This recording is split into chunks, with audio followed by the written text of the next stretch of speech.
Other than grooming, then there is behavioral traits, as I've alluded to, Guti. You gotta be thankful whether as soon as you receive an invite, you gotta respond and give your RSVP and say thank you and what have you. And you could send a small little gift with it to show that you appreciate it. It doesn't matter whether you like the person or not. And in the settings, give genuine compliments. Is a fundamental rule. These compliments are to make sure that your friendships and it could be business and your status in those settings remains intact. Remember, friendship and what you like and what you don't like, it does not matter here. It's a matter of you being able to fit in and you being able to have more doors and better opportunities opened up for you going forward. So you got to remove yourself from the I don't like this person or I don't like that, give genuine compliments, fit in, and you have that attitude to have interest, even if you have got at the back of your mind that other negativity. But remember, attitude determines your aptitude. Give compliments, don't be boastful, don't be arrogant, and never be loud. When in polite company, always exercise self-control and good taste. Good taste. I repeat that. When in polite company, remember I didn't say when you're in elite or rich or high society. You are in polite company. Always exercise self-control and good taste. Your voice, your behavior, the way you dress will reflect understanding of elegance.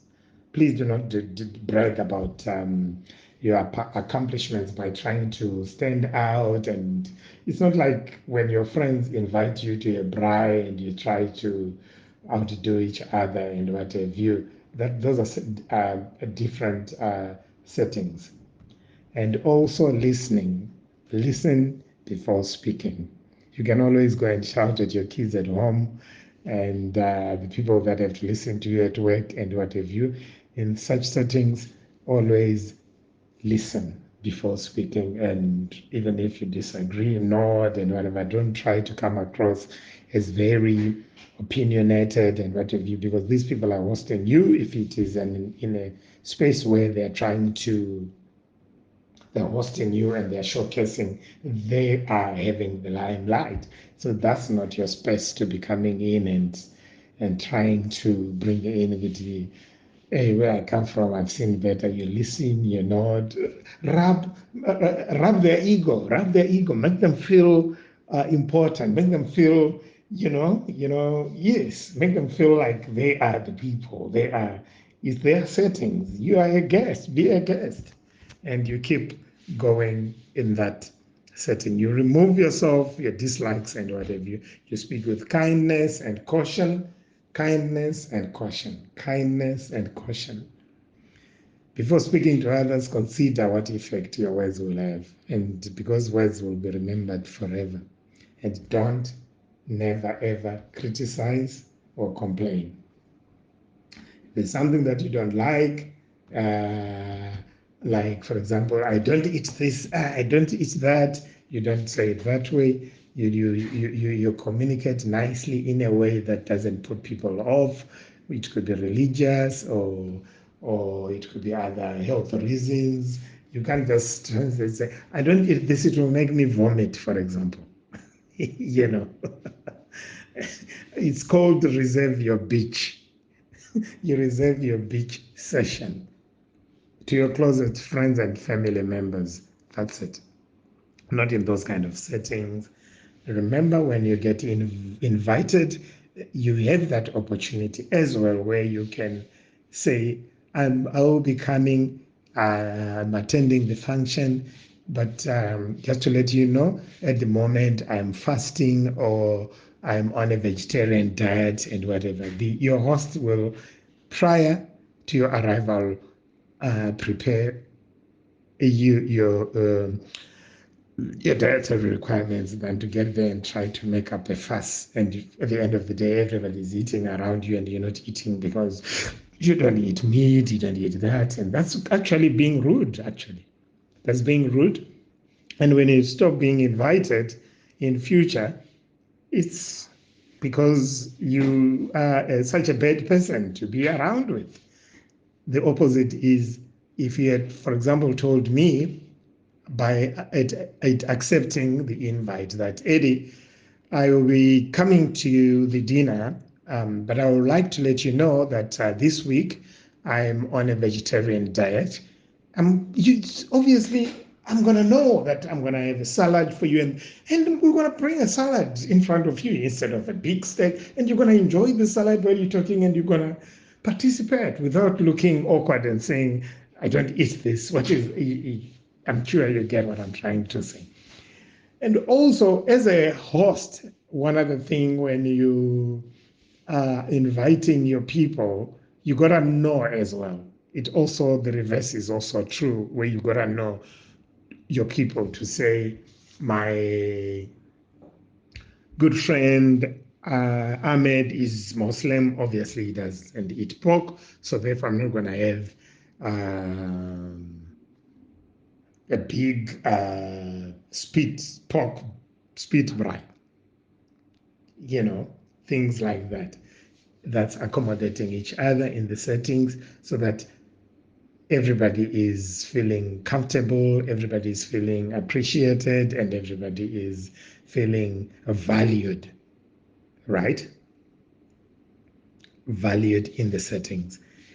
If you are inviting the friends that you are familiar with, that you know what they drink, what they eat, and whatever, you have a discussion. For example, I remember very well when I used to be in some of these top restaurants, you would find a guy comes a week prior to the dinner and book a table and choose where he wants to sit, and already inform the waiter who will be sitting where.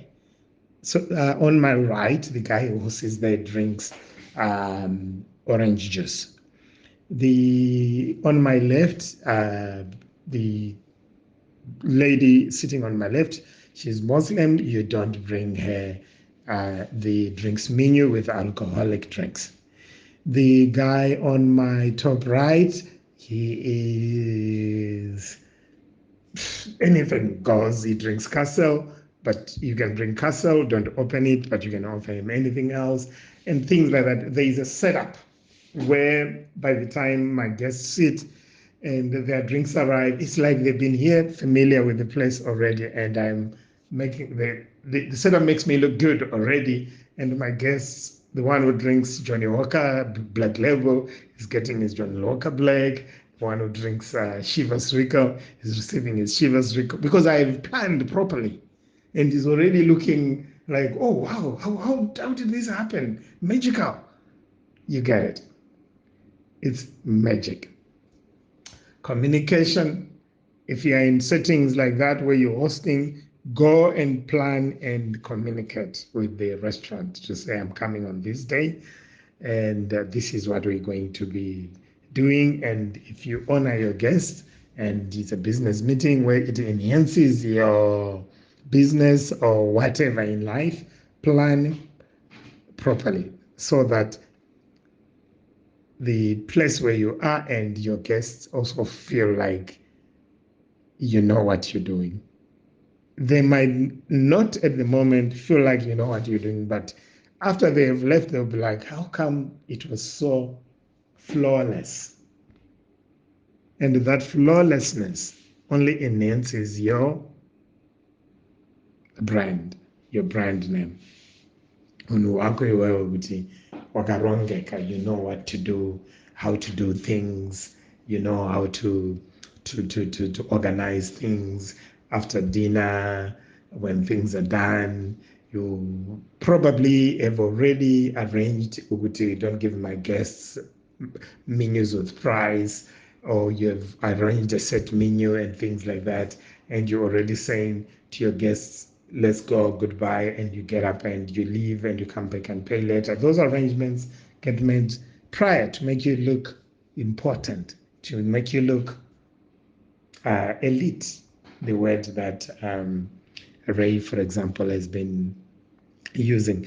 There's just so many things that are coming into my mind at the moment, haphazardly. So I think I've gone 10 minutes above 30, where we were going to have a few questions asked so that we can have this more meaningful.